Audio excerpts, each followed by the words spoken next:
Alors ce matin, c'est un troisième message sur la prière d'une série de trois.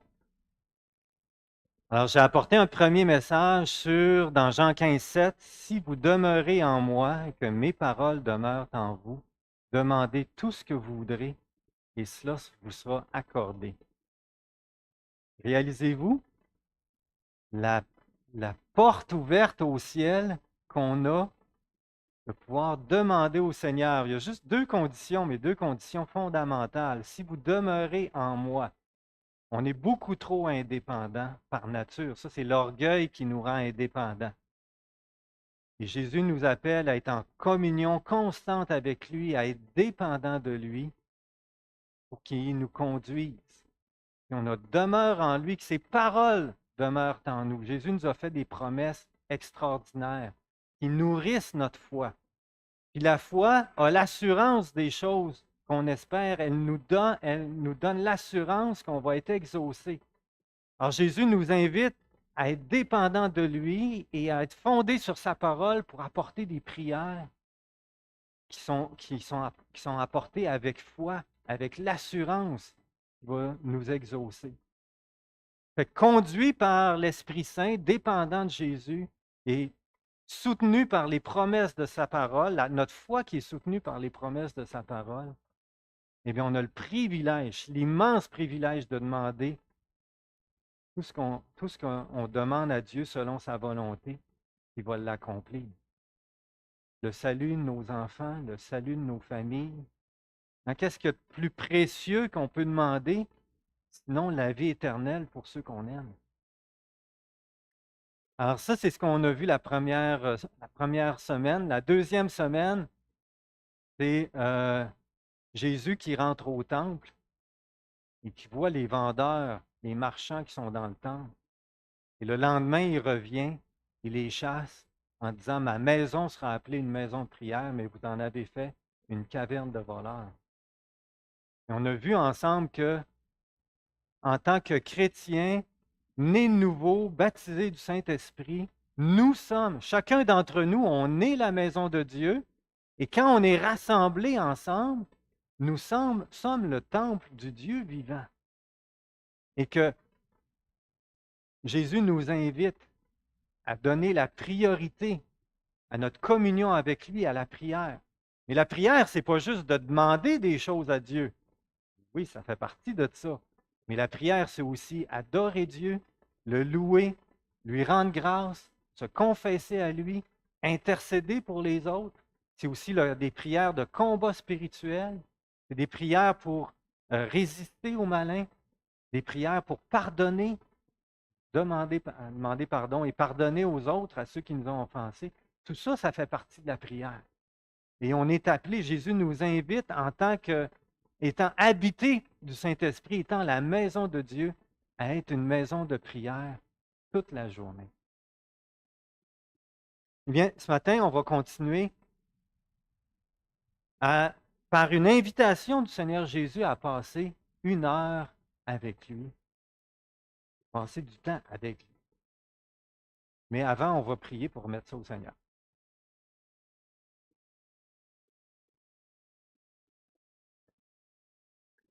Ô Père, quel privilège de te connaître personnellement, de connaître tes promesses, de connaître ton amour, de connaître qu'est-ce qui s'en vient pour notre avenir, un avenir qui est glorieux, un avenir extraordinaire dans une éternité de justice, de paix, d'amour, un bonheur éternel. Que tu nous donnes le privilège de goûter dès maintenant dans notre communion avec toi. Et Père, on te demande pardon parce qu'on n'est pas toujours en communion puis en bonne communion. Pardonne-nous de manquer de confession, de confesser nos péchés. Pardonne-nous d'être souvent indépendants, de suivre nos propres voies, de mal réagir, de manquer de sagesse, de manquer d'amour surtout, de manquer de foi. manquer de prière. Et Seigneur, on ne veut pas chercher à produire ces choses de nous-mêmes. Nous voulons venir à toi puis saisir ta grâce. Seigneur, tu nous as donné ton Esprit Saint qui nous habite et tu peux produire toutes ces choses que tu nous demandes. Autant de dépendre tout au long de la journée de toi, d'être rempli de foi puis d'amour, d'un amour comme Jésus qui a donné sa vie. C'est pas naturel, Seigneur. C'est surnaturel. Et toi, tu peux le produire dans nos vies, puis nous te le demandons. Encore une fois, puis nous voulons pas nous lasser de le réclamer jour après jour. Seigneur, fais grandir la communion dans nos cœurs, dans nos vies. Fais grandir la foi. Remplis nos cœurs de ton amour. Et Seigneur, nous te demandons de parler à nos cœurs ce matin. Oui, révèle-nous le cœur de Jésus.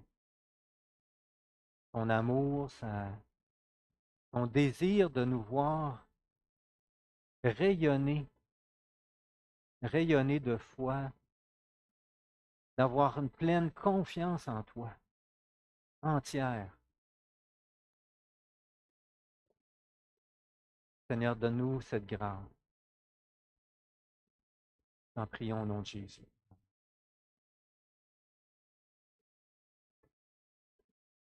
Il y a des périodes de notre vie où prier devient une nécessité. Je pense que quand vous êtes converti, vous avez réalisé que vous méritiez d'aller en enfer par vos péchés. C'est là que vous êtes tourné vers le Seigneur, puis vous avez eu la nécessité de dire au Seigneur, pardonne-moi, Seigneur, sauve-moi. Il y a d'autres moments où on se retrouve au bout du rouleau, dans le fond du baril. On peut être désespéré. Ou des moments où tout ce qui nous reste, la seule chose qui nous reste, c'est de nous tourner vers Dieu et l'implorer. C'est des moments aussi où les prières de ceux qui nous sont proches peuvent faire une grande différence. Des moments extrêmes où on ne comprend pas ce qui se passe. On peut être troublé, inquiet, triste, désespéré même. On a besoin de trouver une force surnaturelle pour continuer et passer au travers. Dans le passage de ce matin, Jésus est à un de ces moments-là. Il savait qu'est-ce qui l'attendait. Il avait averti ses disciples à plusieurs reprises. Alors, je vous en donne un exemple. Alors, il y a plusieurs passages où Jésus a dit à ses disciples qu'est-ce qui l'attendait. Alors, dans Matthieu 16, il dit, Jésus commença dès lors à montrer à ses disciples qu'il lui fallait aller à Jérusalem, souffrir beaucoup de la part des anciens, des principaux sacrificateurs et des scribes, être mis à mort et ressusciter le troisième jour.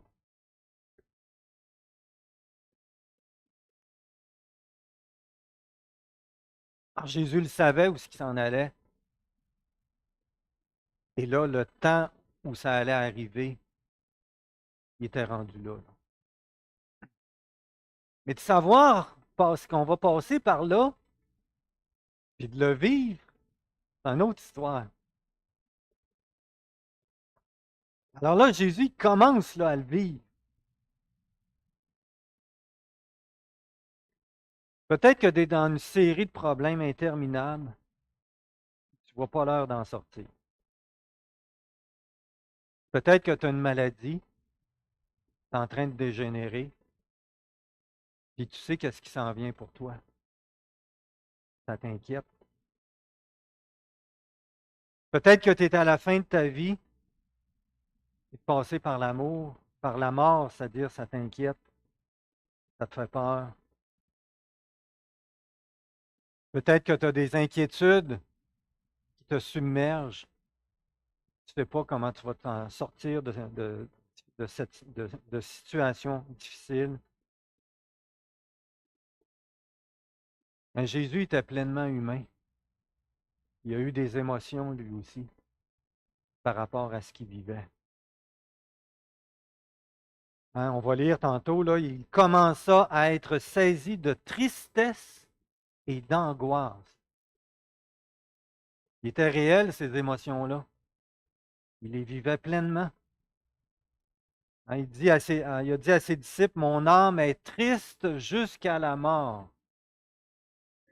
C'est intense. Alors, ce que tu vis, ben, Jésus le sait. Jésus le comprend. Jésus compatit. Jésus est là pour toi ce matin. Puis, à travers ce que Jésus a vécu, ben, il nous enseigne qu'est-ce qu'on fait dans une situation comme ça, une situation éprouvante à l'extrême. Jésus veut t'enseigner à faire face à un défi comme celui-là, un défi qui te surpasse. Alors, le passage de ce matin nous invite à regarder comment Jésus a réagi, qu'est-ce qu'il a fait, et le passage nous invite à faire de même. Jésus veut nous enseigner que son ancêtre David avant lui avait écrit « Quand je marche dans la vallée de l'ombre de la mort, je ne crains aucun mal, car tu es avec moi. » Alors, qu'est-ce que Jésus fait? Mais la première chose, il demande du soutien dans la prière. D'habitude, Jésus se retire pour prier seul. Mais là, cette fois, c'est différent. Il demande à ses amis qui sont proches de lui de l'accompagner pour veiller avec lui. On lit le passage. Là-dessus, Jésus alla avec eux au lieu appelé Gethsémané. Gethsémané, c'est un terme qui veut dire simplement pressoir à l'huile, parce que c'était sur le mont des Oliviers. Alors il dit aux disciples, asseyez-vous ici pendant que je m'éloignerai pour prier. Il prit avec lui Pierre et les deux fils de Zébédée, dont Jacques et Jean. Il commença à être saisi de tristesse et d'angoisse. Il leur dit alors, mon âme est triste jusqu'à la mort. Restez ici et veillez avec moi. Alors Jésus, au moment le plus intense de sa vie sur terre, il sent le besoin d'être soutenu dans la prière par ses amis les plus proches. Et qu'est-ce qu'il fait? Il n'hésite pas à le demander. Il demande à ses amis de prier pour lui.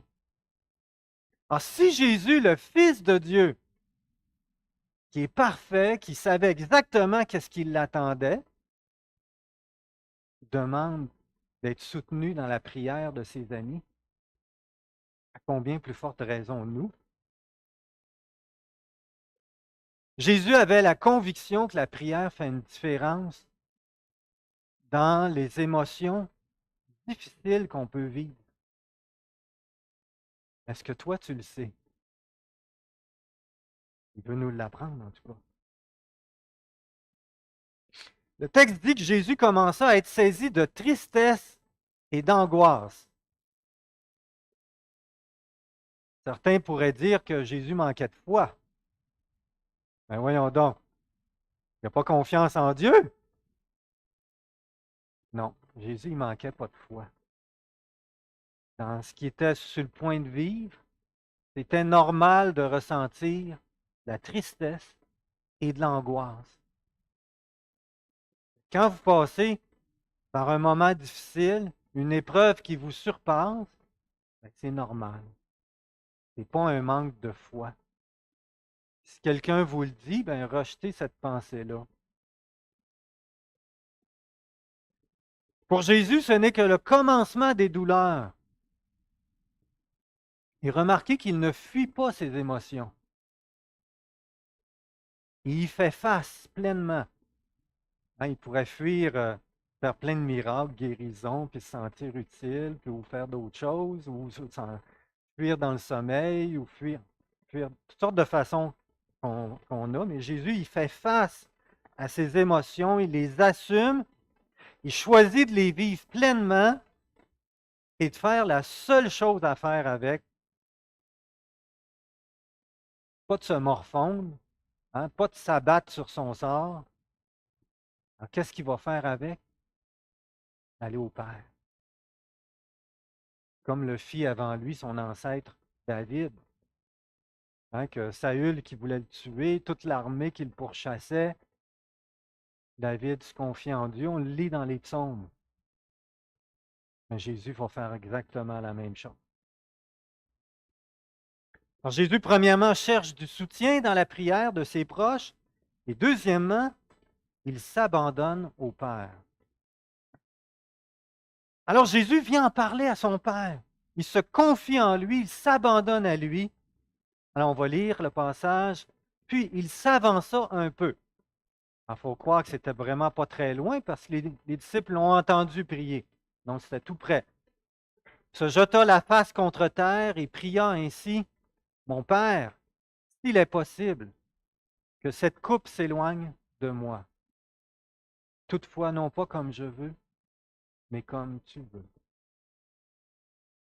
Il s'éloigna une deuxième fois et pria ainsi, Mon Père, s'il n'est pas possible que cette coupe s'éloigne sans que je la boive, que ta volonté soit faite. Finalement, troisième fois, un peu plus loin, il dit, il s'éloigna de nouveau et pria pour la troisième fois en répétant les mêmes paroles. Qu'est-ce que Jésus prie? Ou plutôt, comment Jésus prie? Qu'est-ce que vous remarquez? Hein, Mon Père, s'il est possible que cette coupe s'éloigne de moi. Remarquez son attitude. Il est pleinement respectueux. Hein, respectueux et, qu'est-ce que j'ai écrit? Respectueux et soumis dans sa prière au Père. Alors, la première fois, il demande respectueusement s'il est possible que cette coupe s'éloigne de moi. Il ne dit pas à son Père quoi faire. Il respecte son autorité. S'il est possible que cette coupe s'éloigne de moi. Maintenant, c'est quoi cette coupe? Bien, l'expression la coupe fait référence à l'Ancien Testament, les prophéties qui ont été faites sur Israël et sur les nations, la colère de Dieu qui allait châtier les peuples. Alors, on lit entre autres dans Jérémie 25, Jérémie qui a eu un ministère pas facile parce qu'il a annoncé la destruction de Jérusalem, il a annoncé l'armée babylonienne qui allait venir, puis qui allait... Oups, j'ai perdu mon écran. Oh, pourquoi? Il y a la batterie pas pluguée, le fil pas plugué. Peux-tu t'en occuper, Daniel? OK. Bon, on est pas mal pris. Hein? On va juste continuer. Alors, le passage dans Jérémie qui dit, c'est Jérémie 25, 15, Car ainsi m'a parlé l'Éternel, le Dieu d'Israël, prends de ma main cette coupe remplie de la fureur et fais-la boire à toutes les nations vers lesquelles je t'envoie. Alors, Jérémie a prophétisé sur toutes les nations, sur plusieurs nations, que l'armée babylonienne s'en venait pour détruire. Et dans le contexte, justement, ce jugement, cette fureur, cette colère, c'est l'armée de Babylone qui vient détruire et déporter les populations. Quand Jésus réfère à la coupe, il réfère à la colère de Dieu que mérite l'humanité et qui va s'abattre sur lui en prenant notre place, en portant nos péchés sur la croix et en prenant notre place sur la croix. Alors il demande à son Père s'il est possible d'être épargné de subir la colère de Dieu à notre place. Pourtant, Jésus connaissait la réponse. Il connaissait. Il est venu ici-bas, il est venu au monde pour ça. Il l'a lui-même dit dans l'Évangile qu'il est venu pour ça. Il connaissait la réponse. Mais ça n'enlevait pas la difficulté de l'épreuve. Puis ça n'enlevait pas que ça ne tentait pas.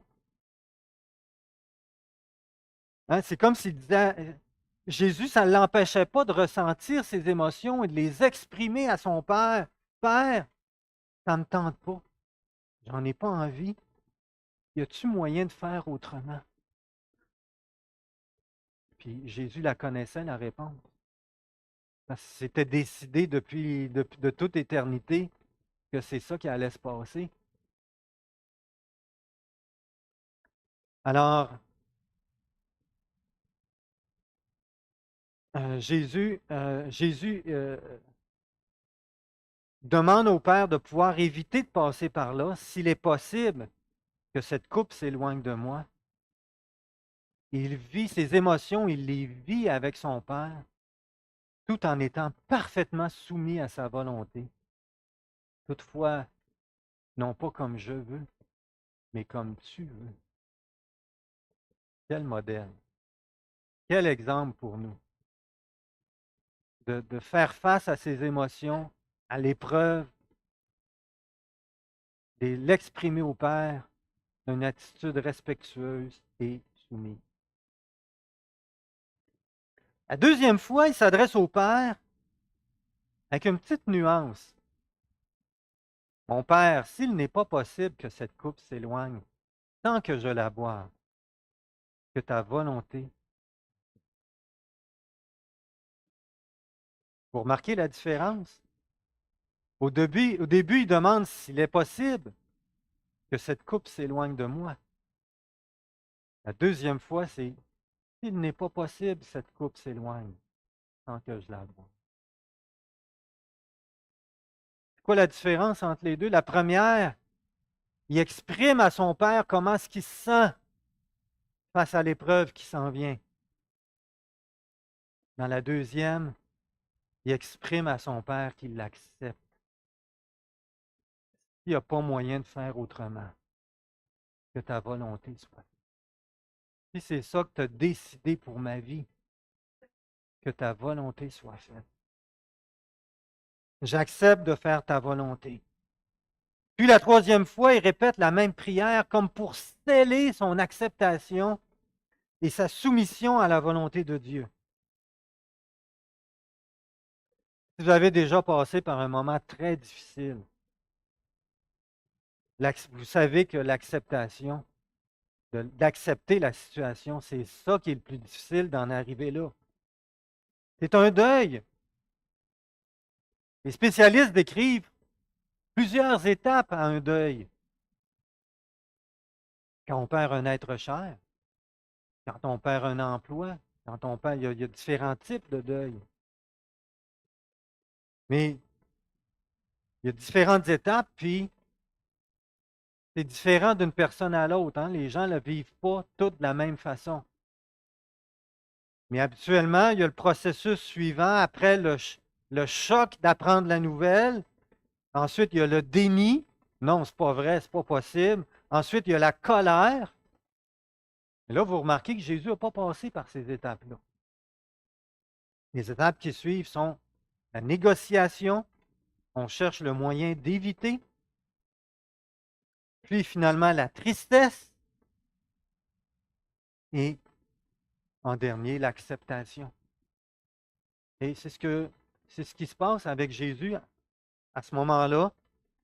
Hein, il a cherché à négocier bien respectueusement, s'il est possible. Ensuite, la tristesse et l'acceptation. On voit ici que Jésus y passe par l'étape de pleinement d'accepter la volonté de son Père et sa mission. C'est pourquoi il est venu sur terre. Mais ces étapes, Jésus, il les vit pas seul. Hein? Il choisit de les vivre avec son Père de se confier en lui, puis il choisit de les vivre avec des amis proches de lui. Mais au moment où il a le plus besoin de ses amis, malheureusement, ces derniers manquent à l'appel. Et là, Jésus va aller vers eux et il va les exhorter.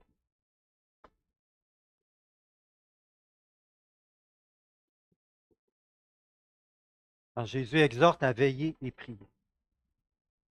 Alors, tandis que Jésus, de son côté, il vit son deuil, sachant ce qui l'attend, qu'il demande à ses amis de l'accompagner, lorsqu'il revient vers eux, qu'est-ce qui se passe? Il les trouve endormis, totalement inconscients de ce qui va arriver. On va lire le passage. Il revint vers les disciples qu'il trouva endormis. Il dit à Pierre, vous n'avez donc pas été capable de veiller 1 heure avec moi? Veillez et priez, afin de ne pas entrer en tentation. L'esprit est bien disposé, mais la chair est faible. Il revient et les trouva encore endormis, car leurs yeux étaient appesantis. Puis il revint vers ses disciples et leur dit, vous dormez maintenant et vous vous reposez. Voici que l'heure est proche, où le Fils de l'homme va être livré aux mains des pécheurs. Levez-vous, allons, celui qui me livre s'approche. Qu'est-ce qui se passe? Il se passe que les disciples, ils ne discernent pas qui est à la veille d'arriver. Ils ne discernent pas que Jésus est un Messie qui vient pour souffrir et pour mourir. Le passage qu'on a lu tantôt dans Matthieu 16, que Jésus leur annonce qui va arriver, ça ne leur est pas rentré dans la tête. C'est Luc qui nous dit ça. Regardez dans Luc. Il sera livré aux païens, on se moquera de lui, on le maltraitera, on crachera sur lui, et après l'avoir flagellé, on le fera mourir. Et le 3e jour, il ressuscitera. Mais ils n'y comprirent rien. Ces paroles leur restaient cachées. Ils ne savaient pas que cela voulait dire. Quand même spécial, hein? Comment ça se fait qu'ils ne comprenaient pas? Alors, non seulement les disciples sont endormis physiquement, ils sont endormis spirituellement. Ils ne discernent pas qu'est-ce que Dieu est en train de faire. Ils sont centrés sur eux-mêmes. Comment ça se fait? Comment ça se fait qu'ils ne comprennent pas, qu'ils sont centrés sur eux-mêmes, ils ne discernent pas? Ils sont tellement convaincus que le Messie va triompher des Romains, régner sur Israël, restaurer la paix et la prospérité comme au temps des rois David et Salomon. Ça ressemble à un évangile de prospérité, ça, vous ne trouvez pas? Ils sont convaincus que Jésus vient rétablir la prospérité. Ils ne sont pas capables de concevoir un autre scénario. Et c'est tellement vrai, là, que c'est au point qu'au moment où Jésus leur dit ces choses, on lit que Jacques et Jean sont venus demander à Jésus d'être assis à sa droite puis à sa gauche dans son règne. Pensez-vous qu'ils demandaient ça au ciel dans l'éternité? Ben non. Ils demandaient ça sur terre. C'est à ça qu'ils s'attendaient. Juste avant, on lit dans Luc, juste avant Gethsémani, de quoi les disciples discutaient en chemin. Ils s'en vont au mont des Oliviers, ils sont en route, là. Ils discutent entre eux. Savez-vous de quoi? Lequel va être le plus grand dans le royaume des cieux? C'est ça qui les préoccupait. Puis là, c'est pas tout. Au point qu'ils sont même prêts à prendre les armes pour supporter Jésus dans sa conquête. Hey! On a le gars qui fait des miracles. qui arrête la tempête, qui fait venir la tempête, qui fait des miracles extraordinaires comme les prophètes de l'Ancien Testament, c'est sûr qu'avec ce gars-là, on va vaincre les Romains. Regardez le contexte. Non, pas ça. Non, je ne l'ai pas mis. Dans Luc 22, ceux qui étaient avec Jésus, voyant ce qui allait arriver, dirent, Seigneur, frapperons-nous de l'épée. Vraiment, c'était vraiment leur façon de penser à l'époque. Puis qu'est-ce que Pierre il a fait? Ben, lui, il a sorti son épée puis il a frappé.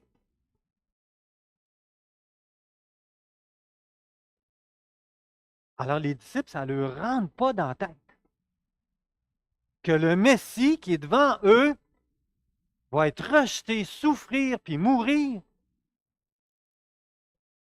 Fait qu'ils ne sont pas là. Ils sont carrément pas là. Fait qu'ils s'endorment physiquement parce qu'ils sont d'abord endormis spirituellement. Parce que s'ils avaient discerné ce qui s'en venait, ils auraient veillé avec Jésus. Au moment où Jésus vit son deuil, puis il a le plus besoin des disciples d'être soutenus, les disciples, eux, ils n'ont aucune idée de ce qui va se passer. Et ils s'endorment.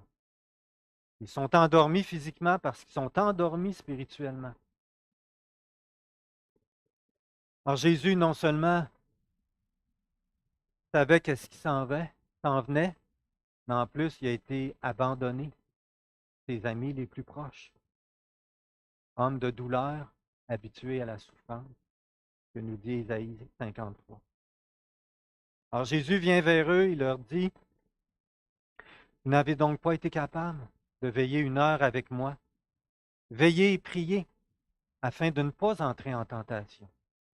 L'esprit est bien disposé, mais la chair est faible. Il leur dit, veillez et priez afin de ne pas entrer en tentation. Quelle tentation? Bien, certainement de vouloir avoir la première place, certainement de prendre les armes, d'abandonner Jésus, ce qu'ils vont tous faire, de prendre peur, de désespérer, de renier Jésus, dans le cas de Pierre. En fait, toutes les réactions possibles à l'épreuve quand on est dans la chair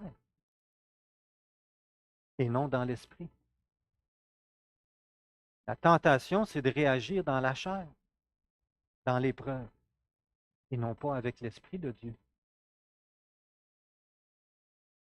Alors Jésus leur propose une solution pour ne pas entrer en tentation dans la chair au moment de l'épreuve. Il leur dit, veillez et priez. La vie spirituelle, dans le monde dans lequel on vit, est un combat qui ne se remporte pas avec des moyens charnels.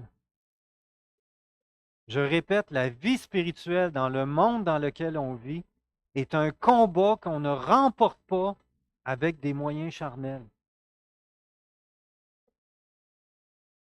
Le combat est spirituel.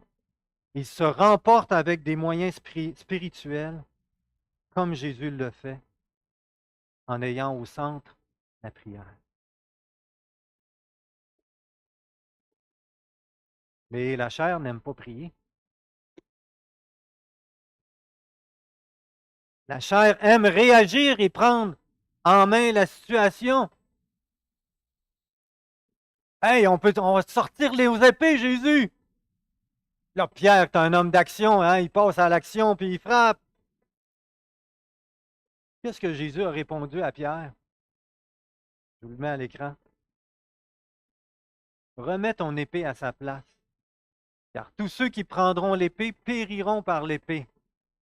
Et là, toi, en veux-tu une épée? Ça, c'est une lame à double tranchant. La parole de Dieu, ça a complètement désarmé Pierre. Penses-tu que je ne puisse pas invoquer mon Père qui me donnerait à l'instant plus de 12 légions d'anges? C'était quoi la solution de Jésus? Invoquer ton Père. invoquer son Père.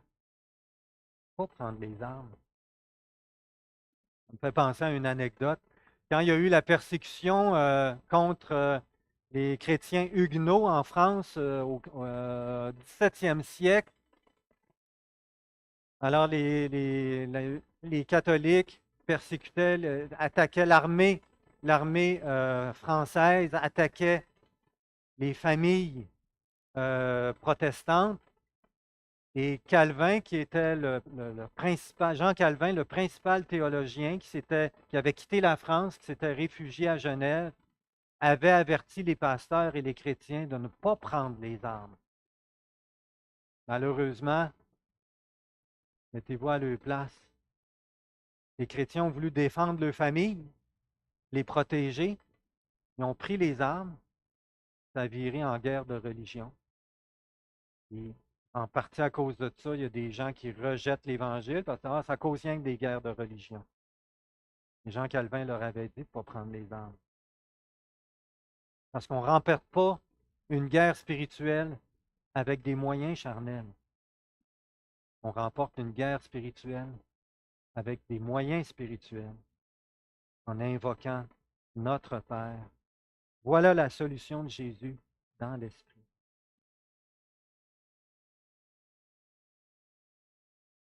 Alors Jésus est face à l'événement le plus difficile de son séjour sur terre. Il fait trois choses. Il demande le soutien spirituel, le soutien dans la prière de ses proches. Il se confie à son Père pour se soumettre entièrement à sa volonté. Et il exhorte ses amis à veiller et prier pour ne pas entrer en tentation. En leur disant, ne pouvez-vous pas veiller une heure avec moi?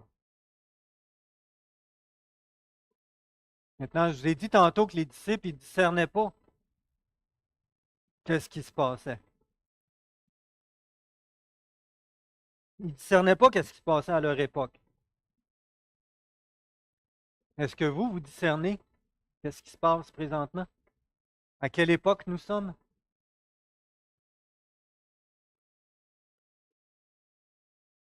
Les feuilles sont rendues pas mal rouges. L'hiver est proche. Regardez ce que Jésus a dit. Comme au jour de Noé, juste avant le déluge. Ainsi en sera-t-il à l'avènement du Fils de l'homme. Car dans les jours qui précédèrent le déluge, les hommes mangeaient et buvaient, se mariaient leurs enfants, jusqu'au jour où Noé entra dans l'arche, et ils ne se doutèrent de rien. Jusqu'à ce que le déluge vienne et les emporte tous. Il en sera de même à l'avènement du Fils de l'homme.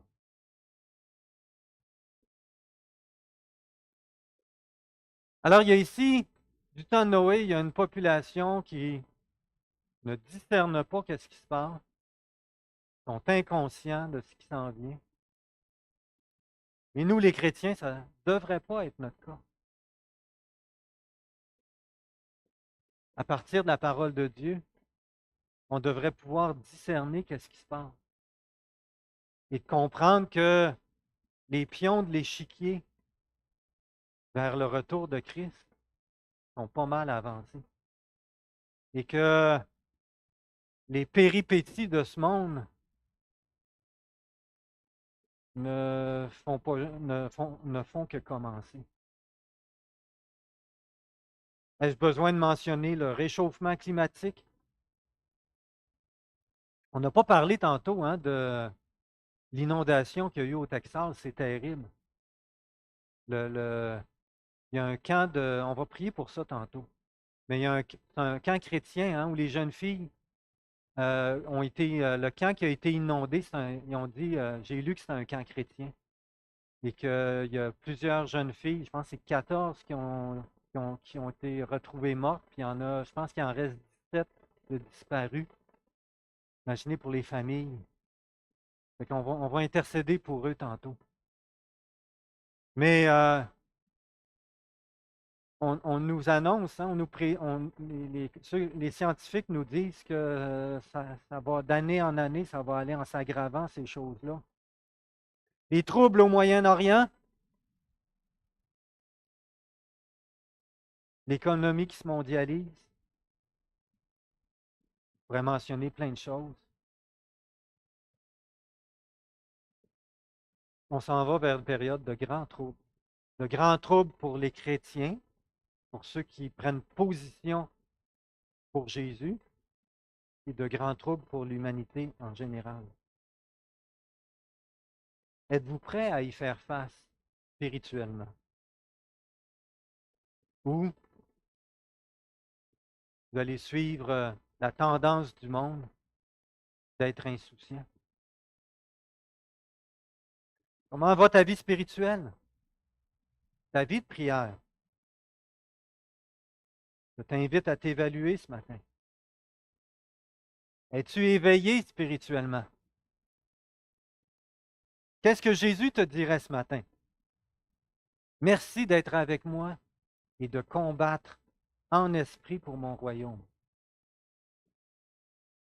Ou est-ce qu'il te dirait ce qu'il a dit à ses disciples, ses apôtres? Vous n'avez donc pas été capable de veiller une heure avec moi. Veillez et priez afin de ne pas entrer en tentation. L'esprit est bien disposé, mais la chair est faible. C'est pas quand l'épreuve va arriver, ça va être le temps d'apprendre à réagir dans l'esprit. Comprenez-vous? Si on n'est pas élevé spirituellement, quand l'épreuve va arriver, on va réagir dans la chair. Parce qu'on ne connaît pas autre chose. C'est maintenant qu'on a besoin d'apprendre à être éveillé spirituellement, à discerner qu'est-ce que Dieu veut, intercéder, à prier, couper notre communion avec le Seigneur, faire une différence au temps de l'épreuve. Maintenant, je me suis dit que certains vont peut-être penser que l'enlèvement va être au début de la grande tribulation, puis l'Église va être enlevée avant les grands troubles qu'il va y avoir sur la terre, bien que, puisqu'on n'aura pas à passer par là, on va être épargné. Mais moi, je vous dis attention. Il n'y a aucun passage dans la Bible qui dit que l'enlèvement va être au début de la grande tribulation. Pas pour rien qu'il y a des opinions qui sont diversifiées à ce sujet, parce qu'il n'y a pas un verset qui le dit clairement. C'est des déductions. Personnellement, ma déduction, j'en suis arrivé que l'enlèvement va être avant les 7 coupes, vers la fin des grandes tribulations. Peut-être que je vais me tromper. Si je me trompe, je vais être bien content d'être enlevé au début. Oui, ouais, j'aimerais mieux au début, mais ma compréhension, c'est plus vers la fin. Alors, je vous encourage à ne pas prendre pour acquis que vous ne serez pas là. Puis de tomber, de faire la même erreur que les disciples de Jésus, qui prenaient pour acquis que Jésus venait les délivrer des Romains, qui n'étaient pas prêts. Alors, frères et sœurs, je vous encourage à écouter l'avertissement du Seigneur qui vous dit, vous n'avez donc pas été capable de veiller une heure avec moi, veillez et priez afin de ne pas entrer en tentation. L'esprit est bien disposé, mais la chair est faible. Soyons ne minimisons pas, hein, la capacité de notre chair de réagir aux événements et apprenons à aller au Seigneur, à développer notre communion avec lui et si c'est possible, avec d'autres frères et sœurs, ensemble de s'encourager à développer notre communion avec le Seigneur pour pouvoir tout surmonter. Et avec Jésus, on sait qu'on va pouvoir tout surmonter avec sa grâce. Mais prions. Mon Père, on a mentionné nos frères et sœurs qui sont éprouvés au Texas, particulièrement ce camp de jeunes filles, toutes des jeunes filles de 7, 8, 9, 10 ans. Il y en a plusieurs qui sont décédées, puis il y en a plusieurs qui n'ont pas été retrouvées. Quelle angoisse pour ces familles. Quelle tristesse. Quel choc.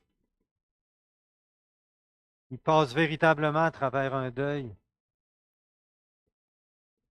Puis Seigneur, ce matin, on se sent interpellé parce que quand Jésus a passé par là,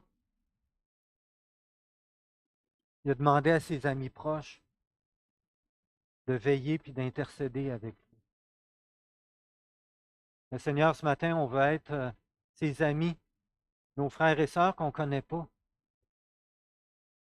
mais auxquels on peut compatir et comprendre par où ils passent. Et Seigneur, on te supplie de les consoler, les fortifier par ton esprit, par ta force toute puissante. Viens les soutenir. Viens les aider, Seigneur. Mets ta main pour que les recherches portent fruit, qu'ils puissent les retrouver. Dans ta grâce, Seigneur, tu as permis que j'ai vu qu'il y a une jeune fille qui était retrouvée dans un arbre. Tu as permis qu'elle soit retrouvée vivante. Oh Seigneur,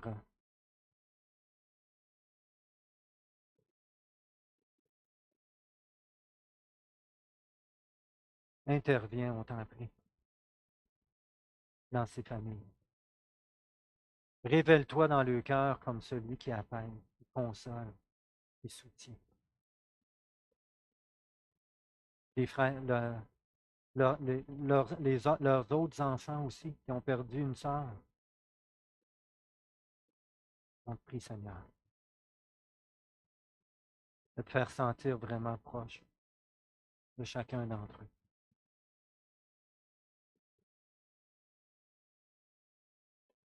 Seigneur, on te demande pardon parce que chacun d'entre nous, par période, on s'est retrouvé à être endormi spirituellement. Et ce matin, tu nous adresses une exhortation à être éveillé, à rechercher plus que tout, à développer et cultiver notre communion avec toi. Dans l'adoration, la louange, la confession, l'intercession,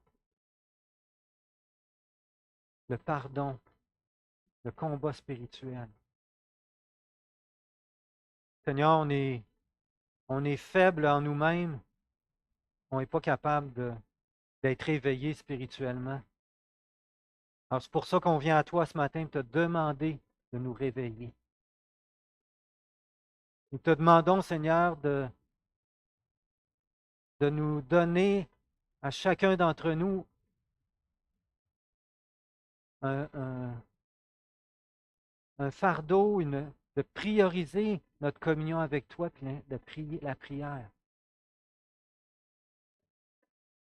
Seigneur, je te prie pour pas que ça soit un fardeau qui est lourd, mais que tu le suscites dans nos cœurs par ton Esprit Saint et que ton Esprit le fasse en nous, Seigneur. Que ça soit une joie, une bénédiction, une libération,